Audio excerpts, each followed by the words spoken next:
Hello everyone. I welcome you all on Unacademy. Let's crack it.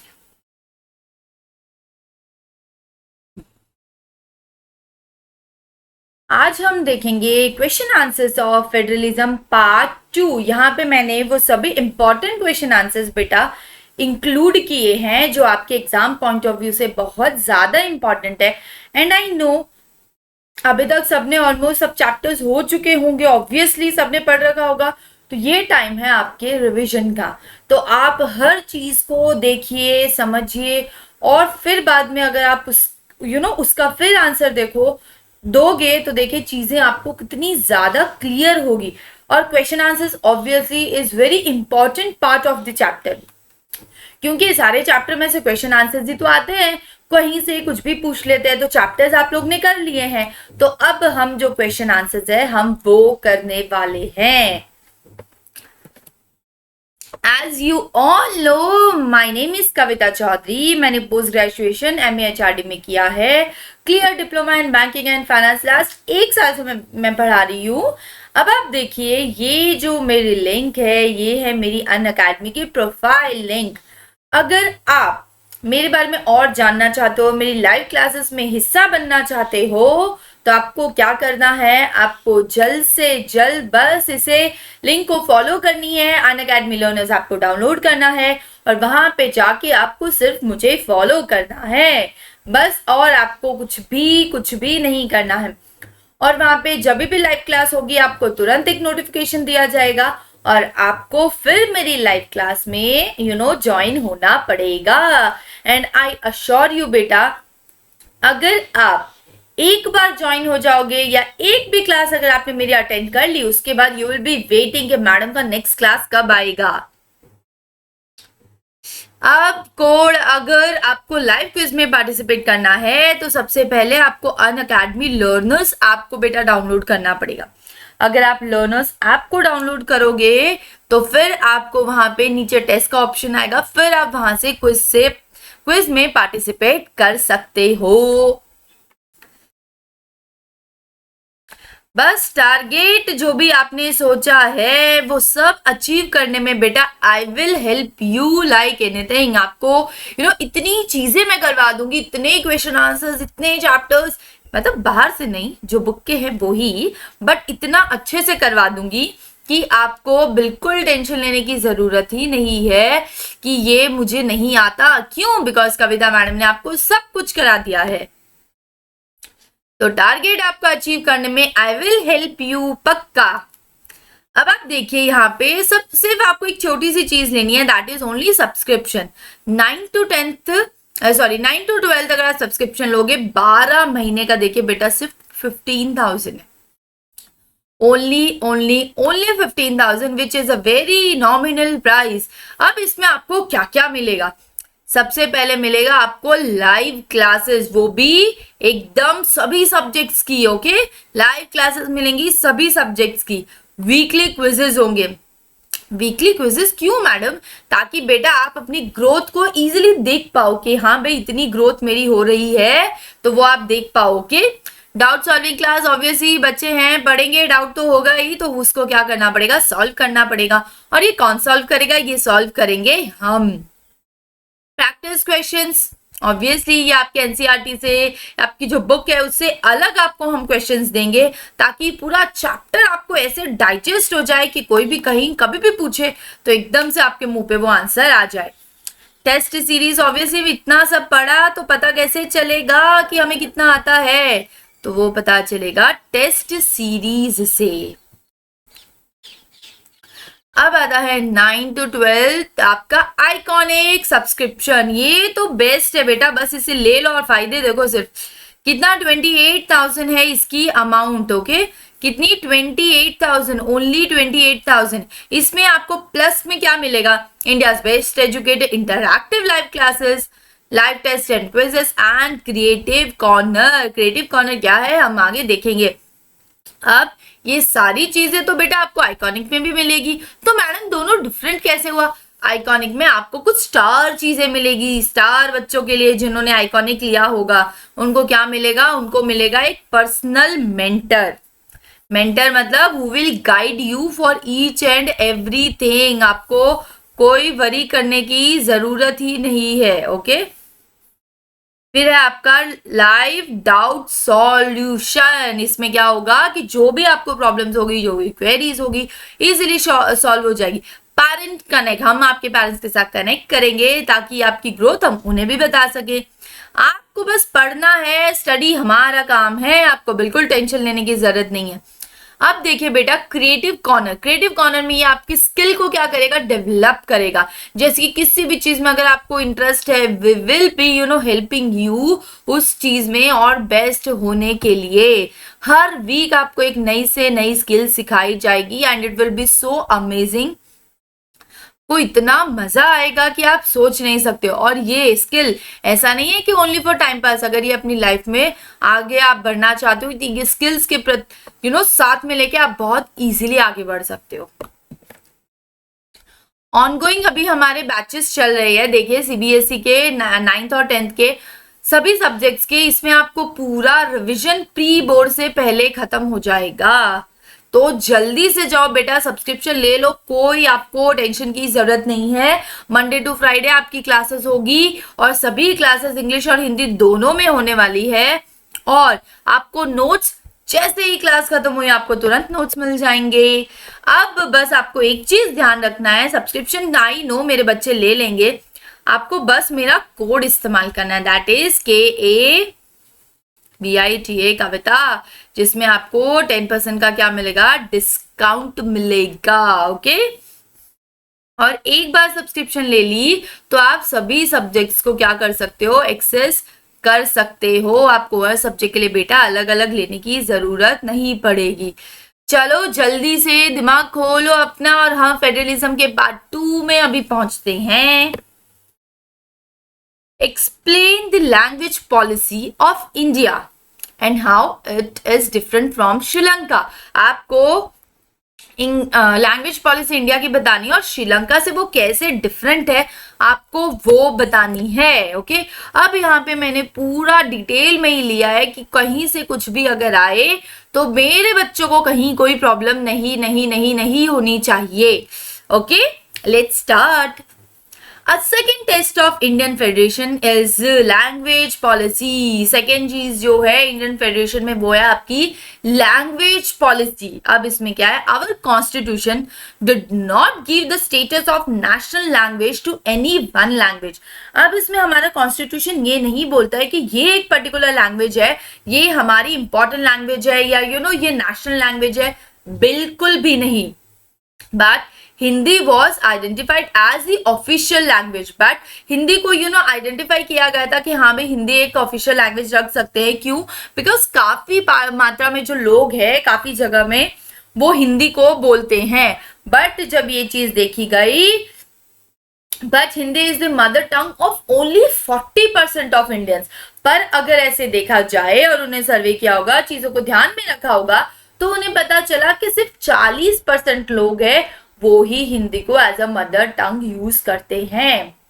Okay, बाकी का 60% obviously देखना ही पड़ेगा। उसके बाद therefore there was many safeguards to protect other languages। तो हिंदी के ज्यादा बहुत सारे अदर लैंग्वेजेस थे जिन्हें प्रोटेक्ट करने के लिए बहुत सारे मेजर्स ऐसे लिए गए थे। Besides Hindi, there are 21 other language recognized as scheduled language by the Constitution। Hindi को छोड़ के ऐसी 21 अलग अलग भाषाएं हैं जिसे शेड्यूल लैंग्वेजेस कॉन्स्टिट्यूशन में बताया गया है। A candidate is a candidate in an examination conduct for the central government position may opt to take the examination in any of these languages। ठीक है, अगर कोई सेंट्रल एग्जाम दे रहा है तो वो कोई भी लैंग्वेज काफी जो लिस्ट होती है उसमें से वो कोई भी लैंग्वेज को सिलेक्ट कर सकता है अपनी एग्जामिनेशन देने के लिए। States to have their own official language, obviously जैसे कि पंजाब में पंजाबी, गुजरात में गुजराती, तो ऐसे बहुत सारी जो भी स्टेट्स है उनकी खुद की ऑफिशियल लैंग्वेज होती है जिसे वो यूज करते हैं। एक सेकेंड,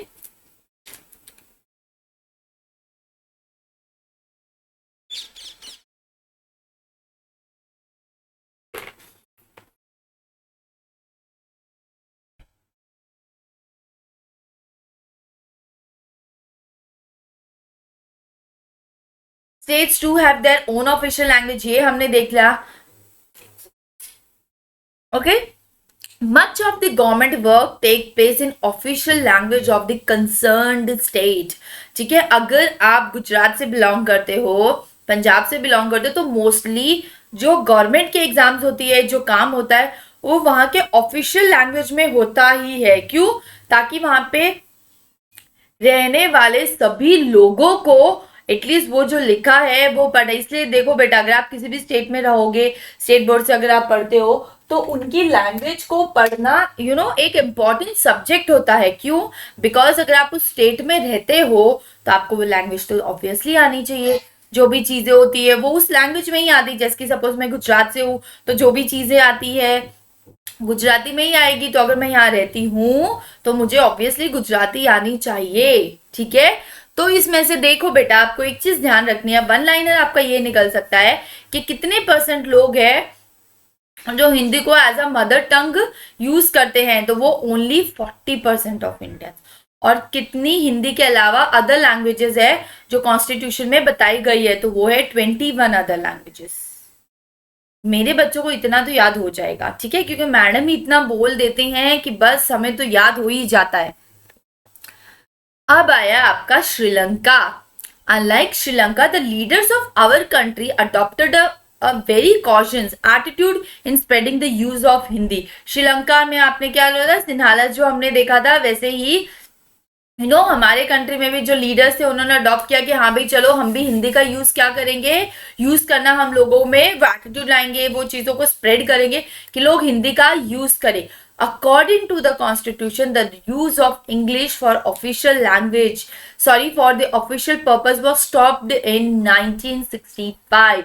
अब आप देखिएगा कि कॉन्स्टिट्यूशन के हिसाब से 1965 में जो आपकी इंग्लिश लैंग्वेज थी उसे ऑफिशियल पर्पस के लिए भी यूज किया जाता है. क्योंकि बहुत सारे ऐसे लोग हैं जिन्हें इंग्लिश आती है उनको, बट वो स्टॉप किया गया 1965 में. गवर्नमेंट ने बोला कि हम इंग्लिश को बंद करते हैं एज ए ऑफिशियल लैंग्वेज. उसके बाद क्या हुआ, many non Hindi speaker states demanded that the use of English should continue. अब ऑब्वियसली केरला हो गया, ये जो काफी जो साउथ वाली जगह है, they are not comfortable with Hindi. तो काफी लोगों ने अपोज किया, नॉट ओनली केरला बट बहुत सारे लोगों ने अपोज किया और ये बोला कि हम इंग्लिश को कंटिन्यू रखेंगे. Many non-Hindi speaker state demanded, इन्होंने क्या किया, डिमांड किया कि हम इंग्लिश को कंटिन्यू रखेंगे. हिंदी हमको नहीं आता तो इंग्लिश भी अगर आप हटा दोगे तो हम कैसे काम करेंगे. तो उन्होंने क्या किया, वो चीज को अपोज किया. ठीक है, तो आपको यह ध्यान रखना है. पर अगर ऐसा पूछा जाए कॉन्स्टिट्यूशन के हिसाब से कब इंग्लिश को ऑफिशियल लैंग्वेज से स्टॉप किया गया, तो वो आपका कौन सा साल है, वो है 1965.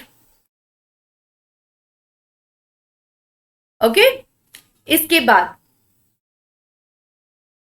Yes, in Tamil Nadu this movement took a violent form. Tamil Nadu में ऑब्वियसली बेटा वो लोग को हिंदी है, दे आर नॉट कंफर्टेबल. अब तो बहुत लोगों को आती भी है बट कंफर्टेबल नहीं है. तो तमिलनाडु में ये चीज बहुत ज्यादा वायलेंट हो गई, मतलब बहुत ज्यादा खतरनाक हो गई, चीजें बहुत ज्यादा डिस्टर्बिंग हो गई. The central government responded by agreeing to continue use of English along with Hindi for the official purpose. फिर बाद में जो गवर्नमेंट है वो समझ गई कि हिंदी ऑब्वियसली हर किसी को नहीं आती है, तो उन्होंने क्या किया, तमिलनाडु ने पंगा किया बहुत ज्यादा. तो पंगा करने के बाद सेंट्रल गवर्नमेंट ने तुरंत रिस्पॉन्ड किया और उन्होंने अग्री किया, ओके बाबा ओके, हम इंग्लिश को भी हिंदी के साथ साथ एक ऑफिशियल लैंग्वेज है ना, वर्क काम के लिए कुछ भी हो तो हम उसे भी क्या कर सकते हैं, यूज कर सकते हैं. और उन्होंने ऐसा लॉ ही पास कर दिया. और अब आप देखिए कितनी सारी चीजें हैं आपको स्टेट लैंग्वेज में भी, इंग्लिश में भी आपको मिलेगी ही मिलेगी. Okay, many critics think that the solution favored the English speaking elite. अब बहुत सारे लोगों को ऐसा भी लगता है कि अगर हमने इंग्लिश को यूज किया है तो वो क्या है, वो इंग्लिश बोलने वाले स्पीकिंग जो एलाइट है, जो लोग हैं, उनको क्या करे, हम फेवर कर रहे हैं. नहीं, बट ऐसा नहीं है. बहुत सारे लोग इंग्लिश आती है तो बेटा they are comfortable with English language. Okay, promotion of Hindi continues to be official policy of the government in India. But उसके साथ साथ हिंदी का प्रमोशन करते रहे. हिंदी बोलो, हिंदी की भाषा का उपयोग करो.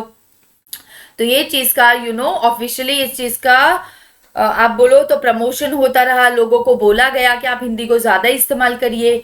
Promotion does not mean that the central government can impose Hindi on states where people speak a different language. Promotion हो गया मतलब प्रमोशन किया, वो प्रमोशन नहीं बेटा, ये वाला प्रमोशन, बैनर वाला प्रमोशन, ठीक है। उन्होंने प्रमोशन किया कि हाँ भाई आप ये लैंग्वेज को यूज करो, ये जरूर उन्होंने किया, बट फिर भी सेंट्रल गवर्नमेंट ने बाकी जो स्टेट्स है जो अदर लैंग्वेज बोलते हैं उनको जबरदस्ती नहीं बोला। और उनका ये मतलब नहीं था, सपोज मैं गुजराती बोलती हूँ मुझे कंपलसरी हिंदी बोलना पड़ेगा, उन्होंने ऐसा कहीं नहीं बोला। उन्होंने सिर्फ हिंदी को प्रमोट किया कि आप हिंदी का ज्यादा से ज्यादा उपयोग करिए। ओके, ये अब देखिए यहाँ पे क्या लिखा है। यस, हाँ, promotion does not mean, promotion करने का मतलब ये नहीं है that the central government can impose Hindi on the states where people speak a different language. वो किसी पे इम्पोज नहीं कर सकते हैं कि आपको क्या बोलना है, हिंदी ही बोलना पड़ेगा। The flexibility shows by Indian political leaders helped our country avoid the kind of situation that Sri Lanka find itself. But हमारे जो leaders थे वो कैसे थे, समझदार थे। फ्लेक्सिबिलिटी मतलब जो भी चेंजेस होने चाहिए थे उसके साथ वो चल रहे थे, और बहुत सारे इश्यूज जैसे जो कंट्री में हो सकते थे वो नहीं हुए हमारे समझदार लीडर्स की वजह से। जैसे कि श्रीलंका में बहुत सारी प्रॉब्लम्स हुई जब उन्होंने ऑफिशियल लैंग्वेज को लेके बताया था। ओके, तो ये सारी चीजें जो श्रीलंका में हुई वो इंडिया में ना हुए, इसलिए उन्होंने क्या किया, इस चीज को फ्लेक्सिबिलिटी रखी। पता चला सबको अच्छे से? ओके, आई होप आपको मजा आया होगा पूरे जो भी चीज हमने करी। ये देखिए, बस आपको इतना। अब देखो क्वेश्चन में एक बार वापस बता देती हूँ आपको। Explain the language policy of India. India की क्या लैंग्वेज पॉलिसी है, how it is different from Sri Lanka, वो हमने देख लिया। अब इसमें बेटा आपको सिर्फ इतना ध्यान रखना है, 40% वाला याद रखना है, 21 अदर लैंग्वेज आपको याद रखना है, और बाकी तो मैडम ने जो समझाया वो पूरा एक स्टोरी के तरीके से ही समझाया है। तो आपको बिल्कुल भी ऐसा नहीं होगा कि याद नहीं रहे, या फिर कुछ भी अगर पूछे, कहीं भी रीजन में भी पूछ ले तो आप डायरेक्टली उसका आंसर दे सकते हो। ओके, अब आता है आपका second question, that is critically analyse the centre state relation prior to 1990 and other. ठीक है, जो आपका सेंटर स्टेट है प्रायर कब, 1990 और अदर में। देखते हैं। For a long time, the same party ruled both center and the most of the government. काफी लंबे समय तक सेम पार्टी ने ही रूल किया, सेंटर में भी और स्टेट में भी। This meant that the state government did not exercise their rights as autonomous federal unit. मतलब उन्होंने क्या नहीं किया, इसका मतलब ये है कि स्टेट गवर्नमेंट ने अपने जो भी रूल्स थे, जो भी राइट्स थे, वो कंपलसरी किसी पे नहीं थोपे। As and when the ruling party at the state level was different, the parties that ruled the center tried to undermine the power of the states. अब क्या हुआ, स्टेट की जो डिफरेंट पार्टीज थी जो रूल कर रही थी सेंट्रल लेवल पे, तो उन्होंने क्या किया, जो स्टेट्स के पावर थे उन्हें दबाने की कोशिश की।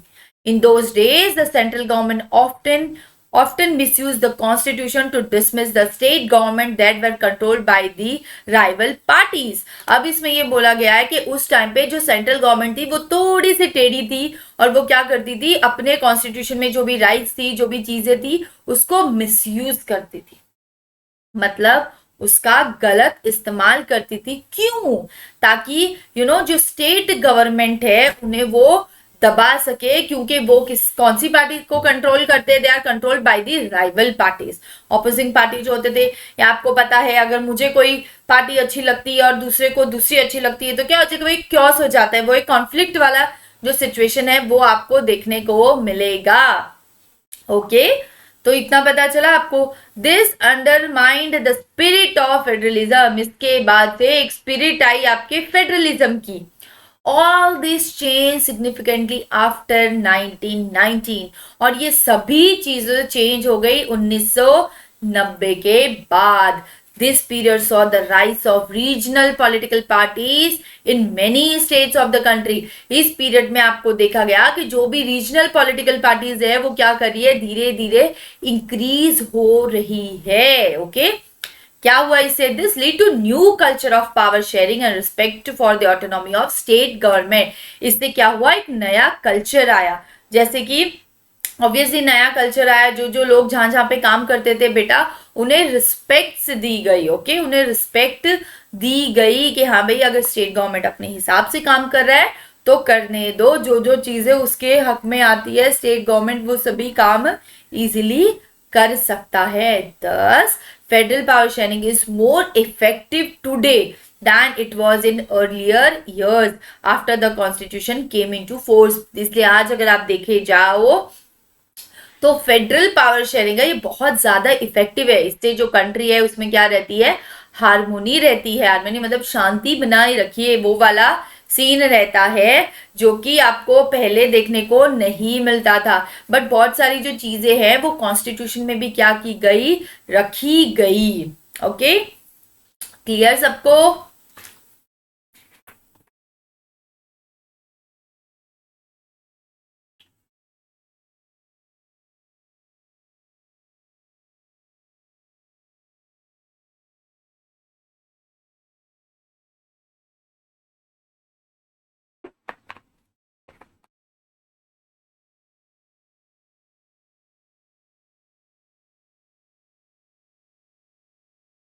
आई होप पता चल गया होगा आप सबको पूरी जो चीजें हमने देखी।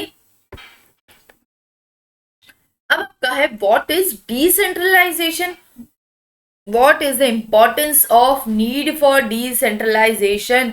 डिसेंट्रलाइजेशन हमने देखा था कि जो पावर है वो कहाँ स्टेट सेंट्रल गवर्नमेंट, सेंट्रल से स्टेट गवर्नमेंट में या लोकल गवर्नमेंट में क्या हो जाती है, ट्रांसफर हो जाती है। ठीक है, हम इसका डेफिनेशन यहाँ पे भी देखेंगे। ये तो सब आपका छोटा सा ओवरव्यू था। मैडम इतना सारा है, यस बेटा, ताकि आपको सभी चीजें क्या हो जाए, याद हो जाए। अगर आपको कहीं से कुछ भी पूछा तो आपको मैडम की ये सारी बातें, ये सारी मस्ती सब एकदम ध्यान रहे और आपको तुरंत वो आंसर वहां पे आ जाए। ओके, अब आपका वन लाइनर एक यहाँ पे डेफिनेटली, मैडम ये तो नहीं बोलोगे तो भी हमको पता ही है कि डिसेंट्रलाइजेशन का वन लाइनर जो है वो बन सकता है। और आपको मैं यहाँ पे एक सेकेंड, मेरी पेन बहुत घूमती है। यस, ये है आपका वन लाइनर जो क्लियरली आपको यहाँ पे दिख रहा है। ठीक है, when power is taken away from central and state government and given to the local government। इसमें बोला गया है कि जो पावर है वो ली गई है सेंट्रल और स्टेट गवर्नमेंट से और वो दी गई है लोकल गवर्नमेंट को। ओके, उसे बोला जाता है decentralisation. When power is taken from central and state government, main होती है, उनसे पावर ली जाती है और लोकल गवर्नमेंट को दी जाती है, तो उसे क्या बोलते हैं, उसे बोलते हैं डिसेंट्रलाइजेशन। द बेसिक आइडिया, अब इसके पीछे ऐसे तो कैसे हो गया, इसके पीछे ऑब्वियसली कुछ चीजें होंगी जो एड ऑन हुई होगी। तो इसके पीछे क्या बेसिक आइडिया था, the basic idea behind decentralisation is that there are large number of problems and issues which are best settled at the local level। अगर आपको पूछा कि डिसेंट्रलाइजेशन के पीछे क्या आइडिया था तो मेरे बच्चों आपको पता होना चाहिए कि क्या है, the basic idea behind decentralisation is that कि बहुत सारी जो लार्ज नंबर ऑफ जो प्रॉब्लम्स है, जो इश्यूज है, issues which are best settled at the local government। you know, जो problems है, जो issues है वो bestly कहाँ पे settle होगी, वो settle होगी आपकी local level की government पे। Clear? No doubt, all clear? ठीक है, तो बस आपको डिसेंट्रलाइजेशन का मीनिंग यहाँ पता चल गया कि जब जो पावर होती है वो सेंट्रल और स्टेट गवर्नमेंट से लेके किसको दी जाती है, लोकल गवर्नमेंट को दी जाती है। इसके पीछे आइडिया क्या था, इसके पीछे आइडिया ये था कि बहुत सारी ऐसी प्रॉब्लम्स, ऐसे इश्यूज है जो कहाँ, जो बेस्ट सॉल्यूशन उसका कौन कर सकता है, वो कर सकता है आपका local government. Okay, people have better knowledge of problems in that locality. Obviously अगर मैं यहाँ पे रहती हूँ और मुझे पानी की प्रॉब्लम है, मेरे घर में पानी नहीं आता है, तो ये सेंट्रल गवर्नमेंट को याद तो नहीं होगा कि कविता मैडम के घर के यहाँ के एरिया में पानी नहीं आता है। तो बेटा ये किसको पता होगा, ये वहां की लोकल गवर्नमेंट को अच्छे से पता होगा। ठीक है, इसलिए बोला है people have better knowledge of problems in that locality. वहां पे क्या नॉर्मल प्रॉब्लम्स हो रही है, उन चीजों का, नॉर्मल या कोई भी ऐसी प्रॉब्लम हो रही है तो वहां की जो लोकल गवर्नमेंट है उसे वो चीज क्या मिलेगी, उसे वो चीज मिलेगा कुछ नहीं, उसे वो चीज पता होगी। तो जिनको जो चीज पता होती है सॉल्यूशन वो वहां पे ले सकते हैं। Okay, they also have better ideas on where to spend money and how to manage things more effectively. अब obviously local government को ज्यादा अच्छे से पता होगा कि उनको जो मनी है वो कहाँ पे स्पेंड करना है ताकि वो चीजों को इफेक्टिवली मैनेज कर पाए। ओके, सो क्लियर हो गया एकदम अच्छे से। Besides, at the local level, it is possible for the people to directly participate in the decision making process जो भी होता होगा, ठीक है। तो वो ऐसा बोले कि जो लोकल लेवल पे जो लोग रहते थे वो डायरेक्टली पार्टिसिपेट कर सकते हैं कोई भी डिसीजन करने में कि हाँ भाई इस एरिया में पानी नहीं आ रहा है, इसकी वजह से बहुत सारे लोगों को तकलीफ हो रही है, तो जो लोग हैं वो पार्टिसिपेट करके उसका सॉल्यूशन चुटकी में ला देंगे। ओके, यहां तक सबको समझ में आया? थोड़ा थोड़ा धीरे इसलिए मैडम जा रहे हैं ताकि चीजें आपको ऑल क्लियर, मैं बार बार बोल रही हूँ, क्लियर हो जाए। और अगर आपको और अच्छे से चीजें क्लियर करनी फिर भी चलो बच्चे हैं मैडम, सब कुछ थोड़ी क्लियर होगा, कुछ डाउट भी आ जाए तो आपको क्या करना है, सिर्फ मेरी लाइव क्लास पे आना है जो 6:30 to 7:30 तो डेफिनेटली होती है। ओके, बस उसके साथ साथ मैं एक्स्ट्रा क्लासेस भी बेटा आपकी ले रही हूँ, बिल्कुल मिस मत करिएगा। मैं बार बार बोल रही हूँ 6:30 to 7:30 तो मेरी डेफिनेटली होती है। ओके, इसके साथ साथ एक्स्ट्रा क्लासेस भी होती है जिसमें मैं अलग चीजें भी आपको करवाती हूँ, तो वो तो बिल्कुल मिस करनी ही नहीं है आपको। तो ये लाइव क्लासेस तो बेटा आपको मिस करनी ही नहीं है। देखिए हम वहां पे कितने अच्छे से पढ़ते हैं, इतनी इंटरैक्टिव क्लास होती है कि बच्चों को इतना मजा आता है। चलो हो गया क्लियर सबको? Yes, this helps to inculcate the habit of democratic participation. इससे क्या होता है, लोगों को एक डेमोक्रेटिक पार्टिसिपेशन वाली फीलिंग आती है कि हाँ यार मेरे एरिया में प्रॉब्लम थी, मैंने बोला वो चीज मानी गई, तो हाँ हम फ्री है, हमें जो भी प्रॉब्लम होती है हम बोल सकते हैं। तो ये जो चीजों की जो फीलिंग है वो लोगों के अंदर आई। Local government is the best way to realize one important principle of democracy, namely local self government। तो लोकल जो गवर्नमेंट होती है ये बेस्ट वे है ये चीज रियलाइज करने की कि हाँ भाई हम भी एक डेमोक्रेटिक कंट्री में रहते हैं, और इसे क्या, और इसके साथ इसे क्या बोला जाता है, लोकल सेल्फ गवर्नमेंट। ओके, तो इतना सब क्लियर हो गया आपको अच्छे से, बेसिक क्या आइडिया था बिहाइंड वो पता चल गया, क्यों इसे लाया गया, कि वहां के जो लोग हैं, अगर बेटा आपको वन लाइनर में भी इसे पूछ लिया गया कि लोकल गवर्नमेंट क्या करती है, क्यों वो बेस्ट है, तो आप लिख सकते हो कि वहां के जो लोग हैं, लोकल गवर्नमेंट जो है वो इजीली हर चीजों को इफेक्टिवली काम कर सकती है, इसीलिए लोकल गवर्नमेंट जो लोग हैं वहां के उन्हें डेमोक्रेसी वाली फीलिंग आए। बेटा ये सब चीज आप लिख सकते हो, बस आपको मैडम का वीडियो पूरा देखना है, मैडम जितना बोले बस सुन लो, बस सुन लोगे, 1 घंटा 1.5 घंटा निकला बट बेटा वो चीज पूरी आपकी क्लियर हो जाएगी। मैं बार बार बोल रही हूं, मेरे वीडियोस आपको सभी चीजें क्लियर कर देंगे। ओके, अब डिसेंट्रलाइजेशन की नीड क्या है? The need for decentralisation was recognised in our constitution. चीजें कहाँ बताई गई थी हमारे एक सेकेंड,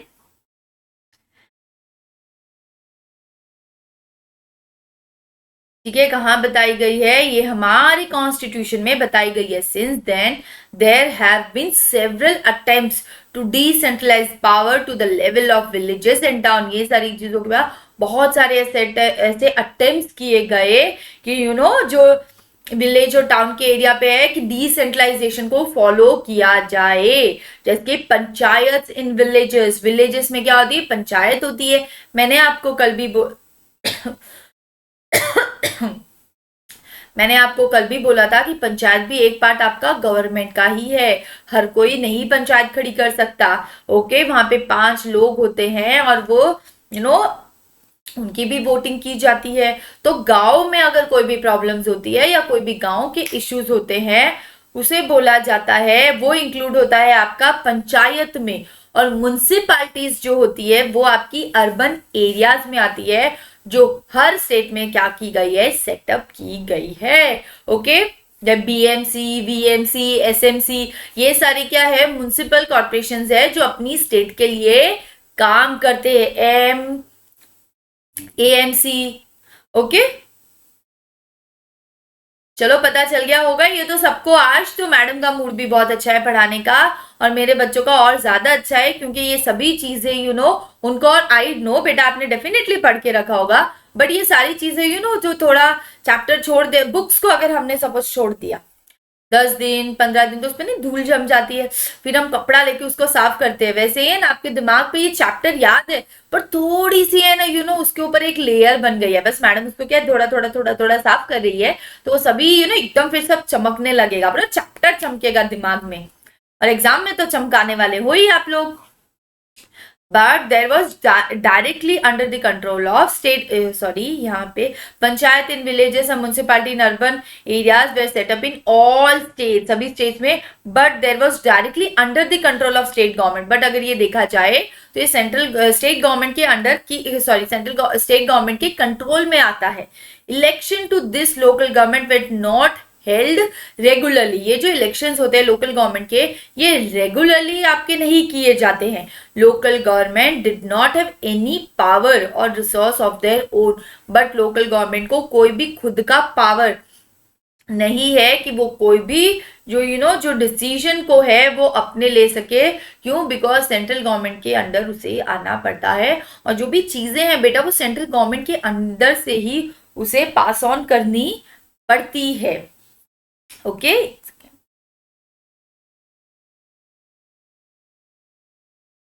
चलो अब आपका नेक्स्ट आता है 10। ये सारा किया उसके बाद 10, there was very little decentralisation in effective terms. अगर देखा जाए तो बहुत कम डिसेंट्रलाइजेशन के जो चीजें हैं वो इफेक्टिव हुई। पता चला मेरे सभी बच्चों को?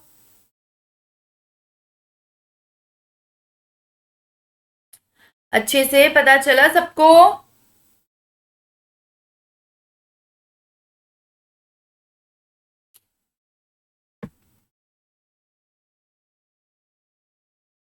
अब आपका आता है how has the third tier of government in our country begin being made effective and powerful by the Constitution Amendment 1992। Okay, एक सेकेंड, मैं आपको जो दोनों क्वेश्चंस है उसको एक 3 क्वेश्चन जो हमने देखे,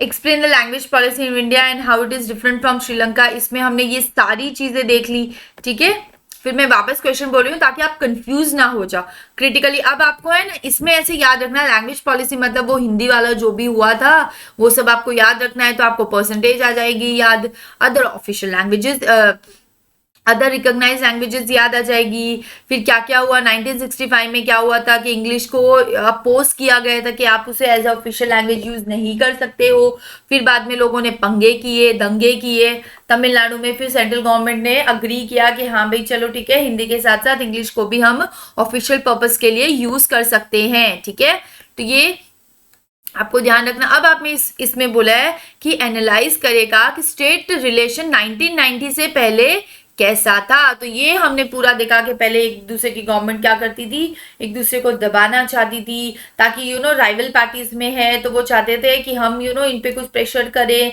पावर उनकी स्टेट गवर्नमेंट की पावर को दबाने की कोशिश करती थी। तो ये सारी चीजें आपको ध्यान रखनी है। ये देखिए, ये आपका पूरा इंट्रो एक पार्ट हो गया, पूरा जो सीन पहले था। उसके बाद क्या हुआ, this lead to new culture of power sharing and respect of autonomy state government, ये पॉजिटिव चीज हुई। Thus federal power sharing is more effective today than it was early years after the constitution came into the force। तो ये सारी चीजें आपको अच्छे से ध्यान रखनी है। और आपका फेवरेट क्वेश्चन, मेरा फेवरेट क्वेश्चन, डिसेंट्रलाइजेशन, ये तो मैडम ने इतना अच्छे से करा दिया है कि ये तो हम भूलेंगे ही नहीं। तो सबसे पहले आपको इसका क्या याद रखना, देखो इसमें एक सेकेंड, अब आप देखिए इसमें इसमें अगर आपको क्वेश्चन पूछा गया कि कब चेंज हुआ था, तो आपको पता होना चाहिए कि 1990 में पॉजिटिव चेंजेस आए थे regarding state and central government. और इसमें अगर आपको ये एक सेकेंड, सबसे पहले तो डिसेंट्रलाइजेशन ही पूछेंगे वो लोग ऑब्वियसली, एक वन लाइनर में हो गया। फिर पीछे बोला कि what is the basic idea behind decentralisation, तो ये आपको पूरा यहाँ पे आ गया, ठीक है। और स्टेट लोकल गवर्नमेंट कैसे बेनिफिशियल है अगर उसे हम लागू करें तो ये सारी चीजें आपका इन सब में आया है बेटा। तो आपको बिल्कुल ऐसा नहीं है कि कुछ भी आए और मुझे पता नहीं चले, ठीक है, आपको सब कुछ पता चलेगा। मेरे को मेरे बच्चों पे पूरा ट्रस्ट है बट जो मेरा पूरा वीडियो स्टार्टिंग से एंड तक देखते हैं, ओके, बाकियों पे भी है पर आप मेरा देखोगे तो चीजें और ज्यादा क्लियर होगी।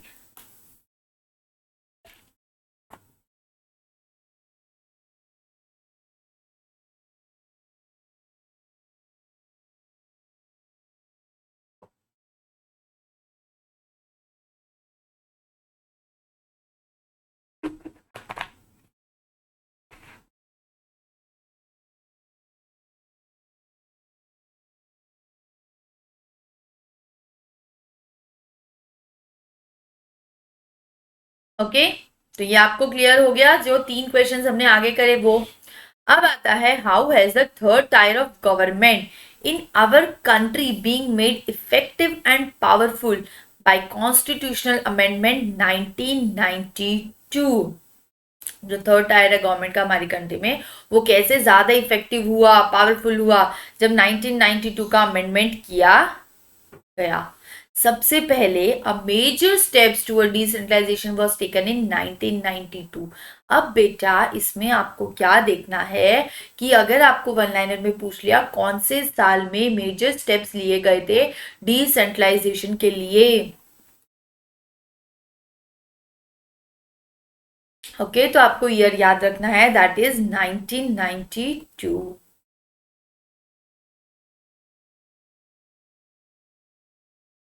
Okay, the constitution was amended to make the third tier of democracy more powerful and effective, ताकि जो कॉन्स्टिट्यूशन में अमेंडमेंट की गई थी थर्ड टायर की डेमोक्रेसी को ज्यादा पावरफुल और इफेक्टिव करने के लिए, ठीक है। Now it is constitutionally mandatory to hold regular elections to local government bodies. अब इससे क्या हुआ, डिसेंट्रलाइजेशन को ज्यादा से ज्यादा इफेक्टिव करने के लिए क्या किया गया कि अभी कॉन्स्टिट्यूएंटली ये मैंडेटरी मतलब कंपलसरी किया गया है कि रेगुलर इलेक्शंस लोकल गवर्नमेंट में भी होने चाहिए, ओके। तो एक पॉइंट ये आपका हो गया। Seats are reserved in elected bodies and the executive heads of this institutions for the scheduled caste, scheduled tribe, other backward classes। अब जो जो सीट्स है वो रिजर्व की गई है आपके बैकवर्ड क्लासेस के लिए। बेटा आपको पता है ये ऐसा क्यों किया जाता है, ताकि जो बैकवर्ड एरियाज के लोग हैं या जो ये शेड्यूल कास्ट हो गए, शेड्यूल ट्राइब्स हो गए, ओबीसी हो गया, ताकि इनको भी पूरा हक मिले कि वो हर जगह जो चीज है उसमें पार्टिसिपेट कर सके, उन्हें कहीं भी कास्ट के बेस पे निग्लेक्शन को या कोई भी चीज है जिसे निग्लेक्ट किया हो रहे हैं वो कास्ट के बेसिस पे, तो ये चीजें उनके अंदर ना आए, इसीलिए जो सीट्स है वो रिजर्व्ड होती है इनकी कि ये 5 सीट, मैं एग्जांपल दे रही हूँ कि ये 5 सीट शेड्यूल क्लास की है, ये 5, तो इसमें जनरल लोग कोई अगर जनरल लोग जो है वो अप्लाई बिल्कुल नहीं कर सकते हैं, तो वहां पे उन्हें schedule caste, schedule tribe, schedule backward area वाले जो अदर बैकवर्ड एरियाज वाले वो ही वहां पे इलेक्ट किए जाएंगे ताकि एक इक्वालिटी देखी जाए, ओके। तो पहले हमने देख लिया कि सबसे पहले क्या डिसाइड किया गया था कि कंपलसरी करना है आपका रेगुलर, एक सेकेंड मैं क्लीन कर दूं सब। सबसे पहले देखा गया था कि मेजर स्टेप कब लिया गया 1992 में, ओके। फिर उसके बाद मैंडेटरी क्या किया गया कि लोकल गवर्नमेंट्स के भी जो इलेक्शंस है उन्हें रेगुलर इंटरवल्स या जो भी डिसाइडेड पीरियड होता है उसके बीच में लिया जाए, उसके साथ साथ सीट्स है वो रिजर्व की गई है elected bodies and executive heads of this institution, जो है सीट रिजर्व की गई है आपके शेड्यूल कास्ट, शेड्यूल ट्राइब और अदर बैकवर्ड क्लास के लिए। देखिए SC ST OBC, आप अगर एग्जाम का कहीं फॉर्म भरोगे तो वहां पे भी आपको ये ऑप्शन मिलता है, ठीक है, ताकि उनको भी इक्वल राइट्स दी जाए जो जनरल लोगों को दी जाती हैं। Okay, at least 1/3 of all positions are reserved by women. Good good good. 1/3 जो पार्ट है वहां पे जो जो सीट आपकी बुक्ड है वो है रिजर्व की गई है वुमेन के लिए, ताकि इक्वालिटी, ताकि वुमेन को ये ना लगे कि हमें प्रॉपर मौका नहीं दिया जा रहा है एज कंपेयर टू मैन। तो 1/3 जो पार्ट है आपका सारी पोजीशन का वो वुमेन के लिए रिजर्व किया गया है कि वहां पे वुमेन भी पार्टिसिपेट कर सके। An independent institution called the State Election Commission has been created in each state to conduct panchayat and municipal elections. अब यहाँ पे देखिए इंडिपेंडेंट इंस्टीट्यूशन बनाया गया है जिसे क्या बोलते हैं, स्टेट इलेक्शन कमीशन। और ये बेटा हर स्टेट में बनाया गया है ताकि जो म्युनिसिपल कॉर्पोरेशंस होते हैं, जो पंचायत होती है, इनके क्या कर सके वो इलेक्शन। अगर आपको पूछ लिया कि पंचायत और म्युनिसिपल इलेक्शंस कौन कंडक्ट करता है, तो वो करता है आपका state election commission has been created in each state to conduct. देखिए यहाँ पे लिखा गया है कंडक्ट, क्या कंडक्ट करने के लिए, पंचायत और म्युनिसिपल इलेक्शंस के लिए स्टेट इलेक्शन कमीशन, और ये हर स्टेट में आपको मिलेगा। ओके, ये आपको हर स्टेट में देखने को मिलेगा। इनका अलग से ही एक पूरा कमीशन बनाया है कि हाँ भाई जो पंचायत है गांव की या जो म्युनिसिपल अर्बन्स में जो होती है, इनका इलेक्शन कौन लेगा, स्टेट इलेक्शन कमीशन। ठीक है, now the state government are required to share some powers and revenue with local government bodies. अब स्टेट गवर्नमेंट को ये बोला गया है और उनके पास ये पावर है और उनको ये करना ही है कि कुछ पावर्स और रेवेन्यू, जो भी पैसे उनके पास होते हैं वो चीजें उन्हें लोकल बॉडीज, लोकल गवर्नमेंट के साथ क्या करना पड़ेगा, शेयर भी करना पड़ेगा। कुछ पावर्स ऐसी है जो लोकल गवर्नमेंट को उनको देनी पड़ेगी, और रेवेन्यू भी। रेवेन्यू क्यों, क्योंकि अगर कुछ भी चीजें वहां पे करनी है तो फ्री में तो होगी नहीं, obviously it will need it will required money. इसीलिए ये चीज जो है ये एक सेकेंड वहां पे बोला गया है the nature of sharing varies from state to state. बस इतना है कि स्टेट टू स्टेट ये डिफर करेगा। ओके, तो अब आपको एक सेकेंड, तो आपका क्लियर हो गया अच्छे से कि मेजर स्टेप्स कौन कौन से डिसेंट्रलाइजेशन के थे 1992 में मेजर स्टेप्स आपके लिए गए थे। ओके, अब इसमें क्या था, सबसे पहले ये था कि रेगुलर इलेक्शंस होने चाहिए लोकल गवर्नमेंट बॉडीज के लिए। उसके बाद जो सीट है, ये देखो आपको ऐसे याद करना है, सबसे पहले आईएमपी कब होगा कि जब इक्वल चीजें मिलेगी। इक्वल चीजें कब मिलेगी, जब रेगुलर इलेक्शन होगा। तो पहले ये याद कर लिया। उसके बाद इलेक्शन हो गया तो अब ऑब्वियस इलेक्शन है तो हम छोटे जो शेड्यूल कास्ट है, बैकवर्ड वाले जो क्लास के लोग हैं उन्हें ना भूलें, तो उनके लिए भी क्या किया गया, एक रिजर्वेशन की गई ताकि वो भी वहां पे इक्वली क्या कर सके, पार्टिसिपेट कर सके। वो आ गए तो वहां पे वुमेन को भी पूरी पावर दी कि 1/3 जो टोटल पोजीशन का काम है या पोजीशन है वो किसको जानी चाहिए, वो वुमेन को जानी चाहिए। उसके बाद SEC स्टेट इलेक्शन कमीशन को बनाया गया ताकि वहां पे जो इलेक्शंस का काम है वो कहाँ पे, पंचायत हो गया, म्युनिसिपल हो गए, ये सारे इलेक्शंस आपके कौन लेता है, स्टेट इलेक्शन कमीशन।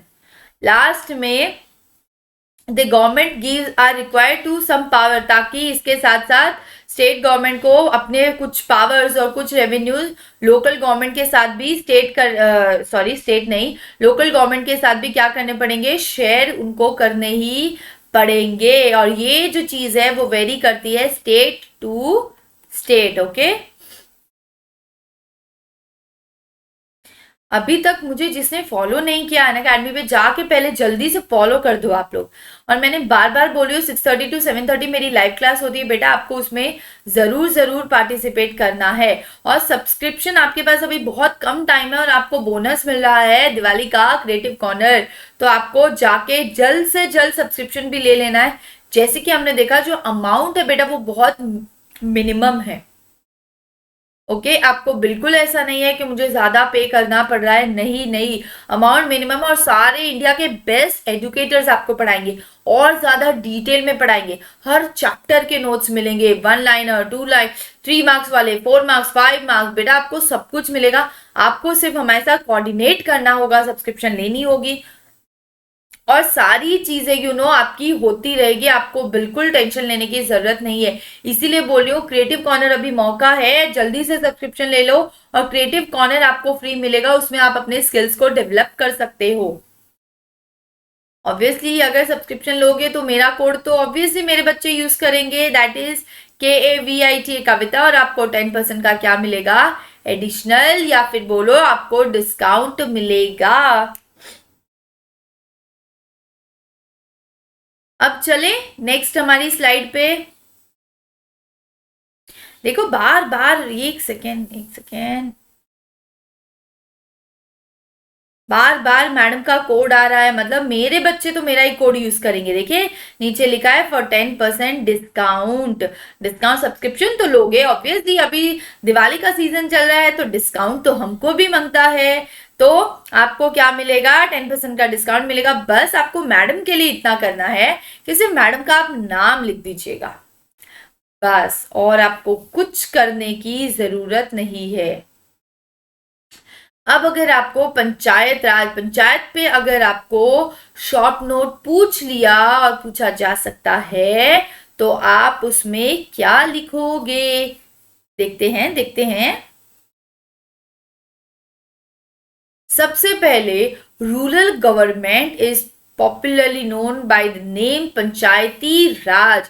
जो रूरल गवर्नमेंट होती है जो गांव में या जो टाउन्स में नहीं, जो गांव में गवर्नमेंट होती है, जो लोकल गवर्नमेंट होती है, उसे क्या बोला जाता है, पॉपुलरली मतलब तकरीबन उसे क्या बोला जाता है, पंचायती राज। एक सेकेंड,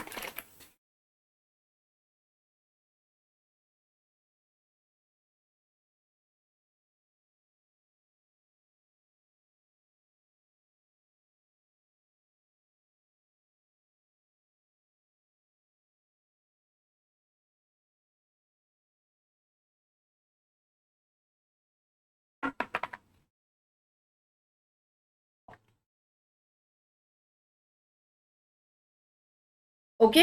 लोकल गवर्नमेंट इज, अगर पूछ लिया 1 मार्क में, local government is popularly known as dash, तो बेटा क्या बोला जाता है, पंचायती राज। ईच विलेज और a group of villages in some states have a Gram Panchayat. हर जो विलेज होता है वहां पे एक ग्रुप ऑफ विलेज, कई जगह का तो ग्रुप ऑफ विलेजेस में भी होता है, कई स्टेट्स में ऐसा होता है, पर काफी तर हर गांव में होता है, जो उसे क्या बोला जाता है, हैज अ ग्राम पंचायत। वहां पे क्या होता है, ग्राम पंचायत आपकी होती है। This is council consisting of 7 ward members. Okay, several ward members,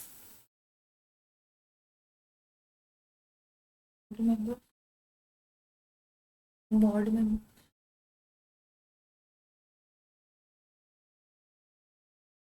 Okay, this is a council consisting of several ward members, often called punch. Okay, in ward members को क्या बोला जाता है, पंच बोला जाता है। एंड प्रेसिडेंट और सरपंच, और जो प्रेसिडेंट होता है मतलब जो मेन लीडर होता है उसे क्या बोला जाता है? उसे बोला जाता है या तो प्रेसिडेंट बोल सकते हो या सरपंच बोल सकते हैं। इसीलिए अगर आपने कोई मूवीज तो ऑब्वियसली सबने देखी होगी, अगर आपने देखा होगा तो वहां पे क्या बोलते हैं कि अपने गांव में यूजुअली ऐसा होता है कि हाँ भाई चलो ये प्रॉब्लम हो रही है, चलो हम सरपंच से जाके बात करते हैं।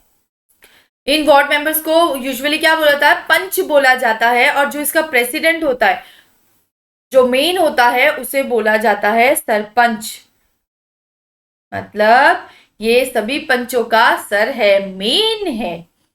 They are directly elected by all adult population living in this ward और विलेज। और ये कैसे, एक सेकेंड, ये कैसे इलेक्ट किया जाता है? जो वहां के लोग होते हैं विलेज के, वो उसे क्या करते हैं, एक इलेक्शन जैसा होता है और वो उसके लिए वोट करते हैं।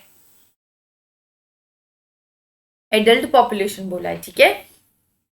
It is the decision making body for the entire village. ये तो आपको बताने की जरूरत ही नहीं है, ये तो मुझे पता है, मेरे बच्चों को पता है कि एंटायर विलेज में अगर कोई भी डिसीजन लेना हो वो कौन लेगा? वो आपकी लेगी पंचायत।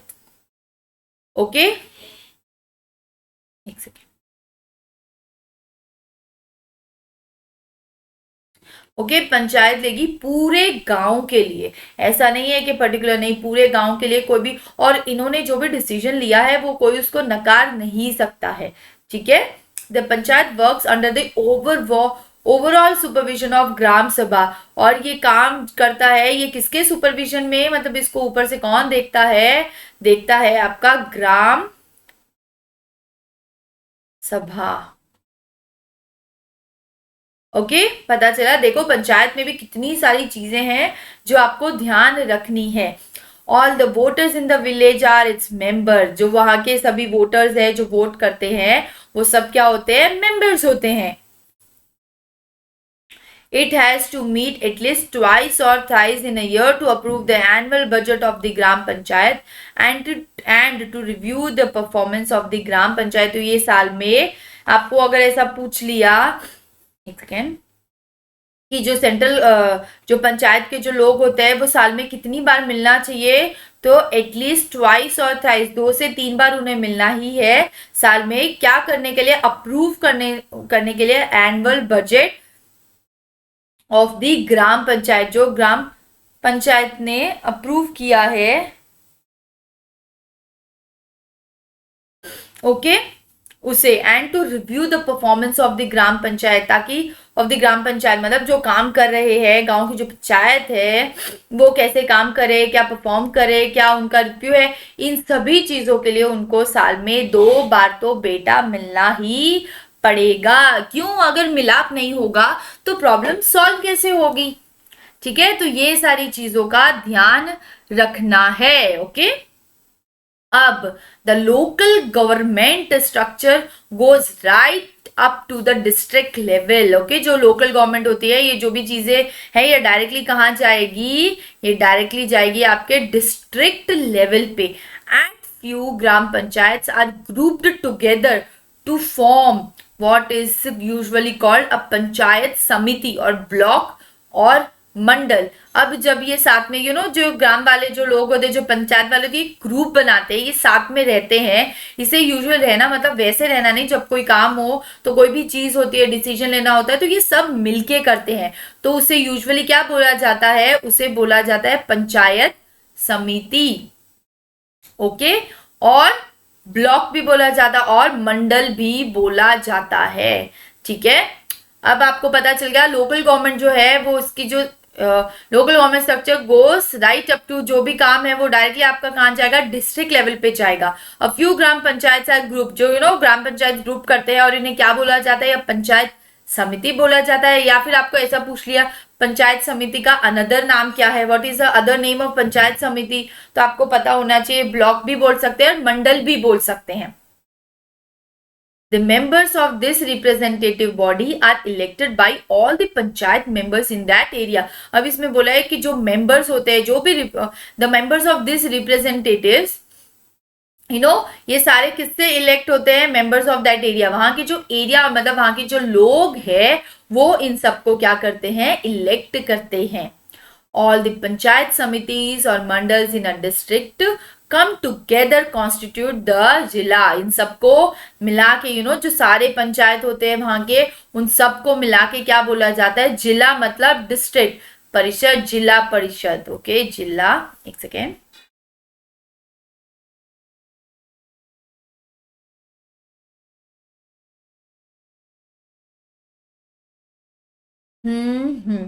जिला, जिला मतलब होता है आपका डिस्ट्रिक्ट, तो जिला परिषद बोल सकते हैं। इसमें आपको बोला अगर ऑल द पंचायत समितिस और mandals in the district together, फिर डिस्ट्रिक्ट के जब सभी इकट्ठा होंगे तो उसे क्या बोला जाएगा? जिला या डिस्ट्रिक्ट परिषद। डिस्ट्रिक्ट परिषद बोला होगा तो वहां पे टिक करना है, जिला परिषद बोला होगा तो वहां पे टिक करना है। मोस्ट मेंबर्स ऑफ द जिला परिषद आर इलेक्टेड। मोस्टली ये क्या होते हैं? सब इलेक्टेड मेंबर्स होते हैं, members of the Lok Sabha and MLAs of that district and some other officials of other district level bodies are also its member. अब इसमें कौन कौन मेंबर्स हो सकते हैं? लोकसभा, एमएलएस जो है वो इसमें मेंबर हो सकते हैं, होते हैं। District and some other official, district के साथ जो कोई अदर ऑफिशियल्स होते हैं, डिस्ट्रिक्ट लेवल वाली जो बॉडीज होती हैं वो भी इनके मेंबर्स होते हैं।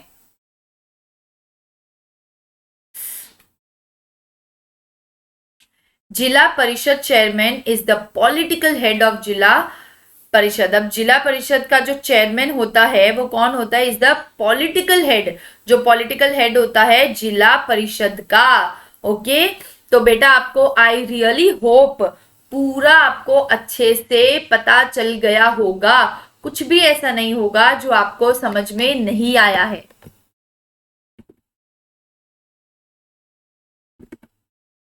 ओके, तो आपको किन किन चीजों, एक सेकेंड,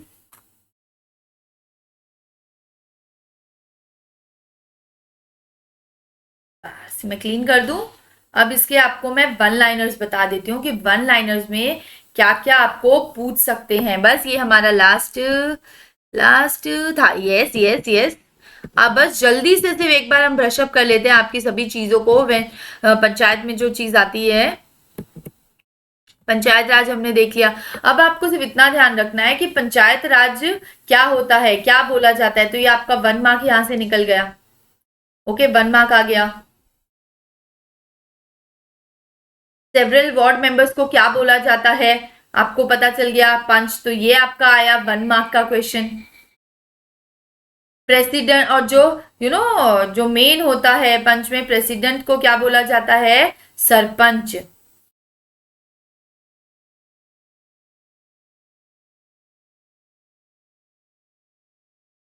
अच्छे से पता चलना चाहिए। और बेटा अगर आपको यहाँ पे कोई भी डाउट आता है तो प्लीज आप लाइव क्लास में आइए, वहां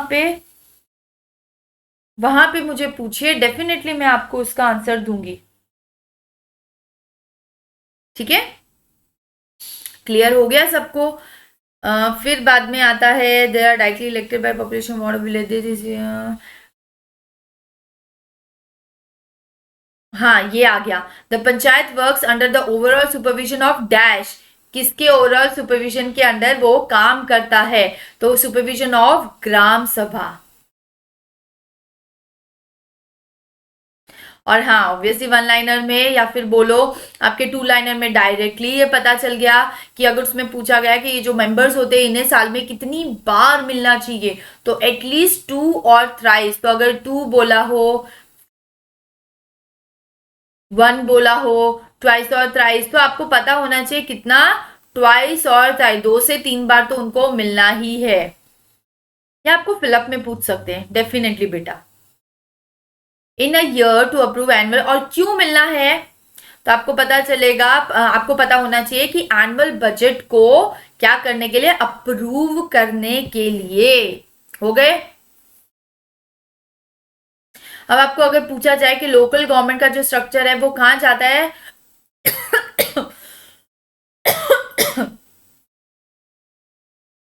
right up to the district level. कहां पे जाएगा? डिस्ट्रिक्ट लेवल तक। हाँ, a few gram panchayat are grouped together. सबको साथ में ग्रुप करके क्या बोला जाता है? पंचायत समिति। और ब्लॉक और मंडल बोला जाता है। और हाँ, all the panchayat samitis and mandal district जब साथ में आते हैं तो उन्हें जिला परिषद बोला जाता है। ठीक है, किसी को कोई डाउट नहीं होगा अभी तक। I really really hope. अगर फिर भी होता है बच्चों हो, कोई बात नहीं, चीजें नहीं भी समझ में आई तो आपको बस 6:30 to 7:30 की मेरी लाइव क्लास में आना, वहां पे क्वेश्चन पूछ लेना, आपको बहुत मजा आएगा। ओके, मोस्ट मेंबर्स ऑफ जिला परिषद आर इलेक्टेड। ओके, और इसके मेंबर्स कौन कौन होते हैं लोकसभा से एमएलए हो गया, अदर ऑफिशियल्स और डिस्ट्रिक्ट लेवल की जो बॉडीज होती है वो भी इसके मेंबर होते हैं। जिला परिषद चेयरमैन को क्या बोला जाता है? Is the political head of जिला परिषद। कौन उसका चेयरमैन होता है? पॉलिटिकल हेड ऑफ द जिला परिषद। ठीक है, आई होप सबको अच्छे से पता चल गया होगा। अभी एक बार वापस करवाऊं सभी, ये तो सबको अच्छे से पता चल गया होगा। इसमें बेटा सिर्फ ईयर्स जो है ना वो आपको अच्छे से ध्यान रखना। ठीक है, देखिए मैडम का कोड है ना बार बार आ रहा है बेटा, बस आप सब्सक्रिप्शन ले लीजिए, कोई टेंशन की बात नहीं है। आपकी सारी टेंशन फिर हमारी होगी। आस्क मी एनीथिंग, कुछ भी पूछिए आप रिगार्डिंग सब्जेक्ट, कैसे पढ़ना है, क्या पढ़ना है, कुछ भी हो आप जरूर पूछिए, बट मुझसे लाइव पूछिए ताकि मुझे भी मजा आए कि हाँ भाई इस बच्चे को ये वाला डाउट है, तो वो मेरे लिए भी बहुत हेल्पफुल रहेगा ताकि मैं आपको बेस्ट वे में हेल्प कर पाऊं। उसके लिए सिर्फ आपको इतना सा काम करना है, मेरी लाइव क्लास पे आना है, और अगर सब चीज और डिटेल में आपको समझनी है तो बस सब्सक्रिप्शन ले लीजिए, मेरा कोड यूज करिएगा और 10% का जो है आपको डिस्काउंट जरूर मिलेगा। इस चीज में कोई शक ही नहीं है, 10% का डिस्काउंट डेफिनेटली मिलेगा। Let's crack it. 10 सीबीएसई को आपको सब्सक्राइब तो करना ही होगा, क्योंकि तभी तो पता चलेगा मैडम कब आ रही है। लाइक तो मेरे बच्चे हो कर ही दोगे ऑब्वियसली, मैडम इतनी मेहनत जो करती है आपके पीछे।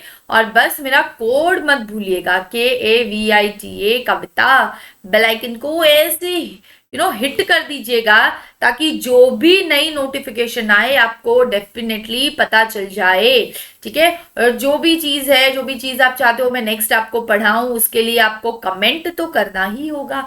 कमेंट करोगे तो पता चलेगा, और पर्सनली बोलना है तो बस लाइव क्लास में आ जाओ 6:30 to 7:30।